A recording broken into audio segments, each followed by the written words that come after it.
L'idée d'élire l'Assemblée nationale à la proportionnelle suscite désormais un large accord au sein de la classe politique.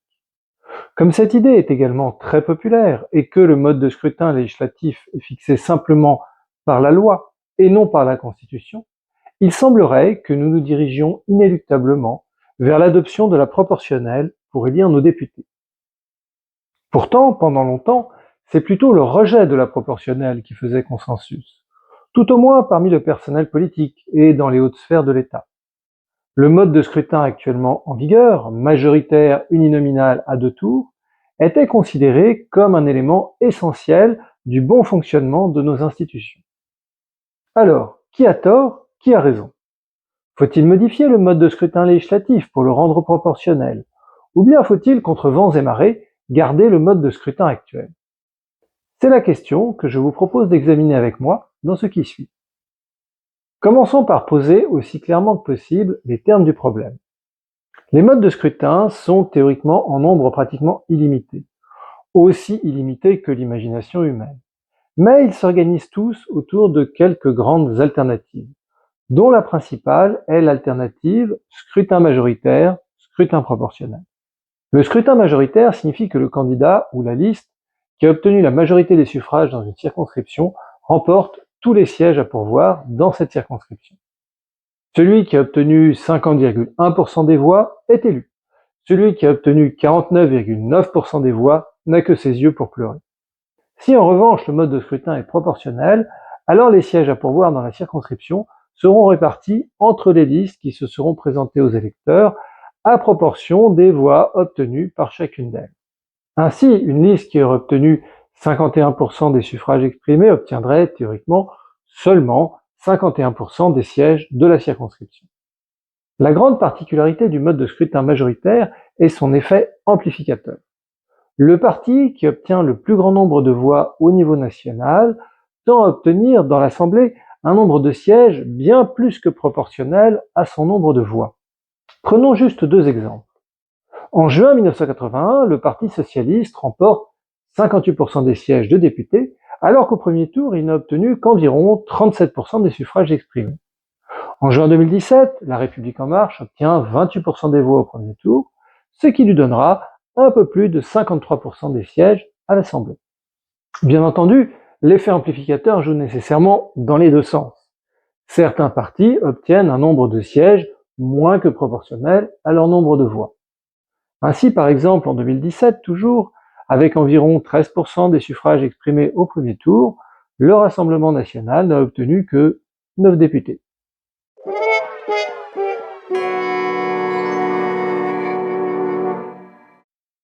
Lorsque le mode de scrutin est majoritaire et à un seul tour, comme par exemple au Royaume-Uni ou aux États-Unis, l'effet amplificateur est encore plus brutal. Il est d'ailleurs si brutal qu'il engendre en général le bipartisme.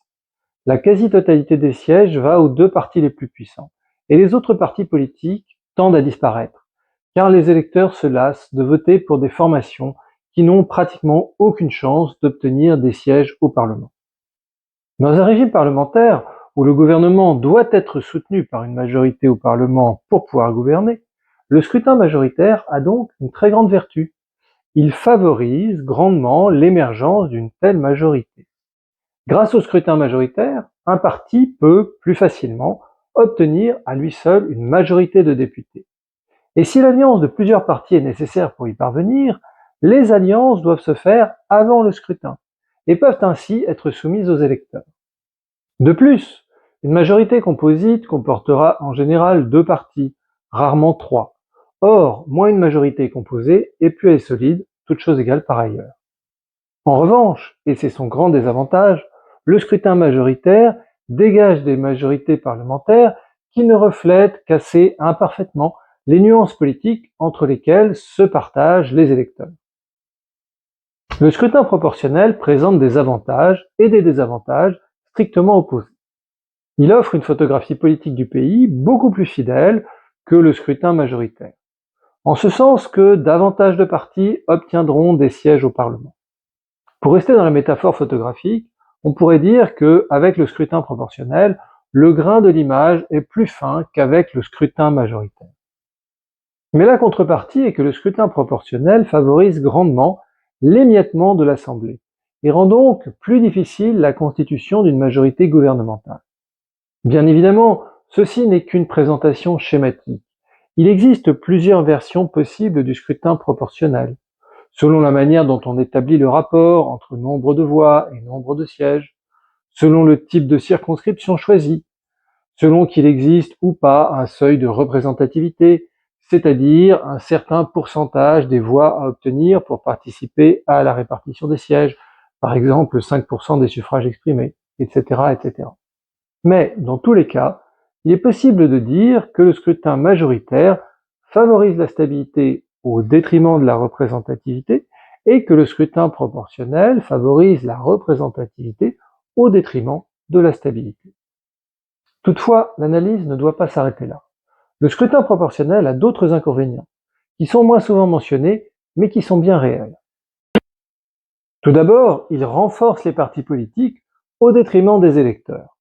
Dans l'élection au scrutin proportionnel, en effet, la probabilité d'être élu dépend essentiellement de votre place sur la liste.